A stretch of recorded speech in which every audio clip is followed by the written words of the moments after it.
Welcome to wild woof. Allu Arjun title రోల్లో నటించిన franchise project Pushpa two the rule December 5న ప్రపంచవ్యాప్తంగా తెలుగు, తమిళ, హిందీ, కన్నడ, మలయాళ భాషల్లో గ్రాండ్గా విడుదల కానుంది.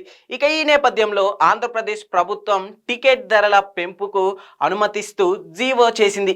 ఈ సందర్భంగా ఏపీ ప్రభుత్వానికి కృతజ్ఞతలు తెలియజేశారు అల్లు అర్జున్. ఈ నిర్ణయం తెలుగు సినీ పరిశ్రమ అభివృద్ధి, సంక్షేమం పట్ల ప్రభుత్వానికి ఉన్న నిబంధనలను తెలియజేస్తుంది. ఇక ప్రత్యేకించి ఏపీ సీఎం చంద్రబాబుకు సినీ ఇండస్ట్రీని బలోపేతం చేయడంలో సహకారం అందించిన డిప్యూటీ సీఎం పవన్ కళ్యాణ్ కు ధన్యవాదాలు తెలియజేస్తూ ట్వీట్ చేశాడు బన్నీ. ఇక ఇప్పటి ట్వీట్తో నెట్టింట వైరల్ అవుతోంది. కాగా రిలీజ్ డేట్ దగ్గర పడుతున్న నేపథ్యంలో మూవీ ప్రమోషనల్స్ భాగంగా ఇప్పటికే లాంచ్ అయిన పుష్ప సాంగ్స్ పాటలు కూడా బ్లాక్ బాస్టర్ టాక్ తో మ్యూజిక్ లవర్స్ ను ఇంప్రెస్ చేశాయి. ఇక మూవీ ఎలా ఉండబోతుందో చూడాలి.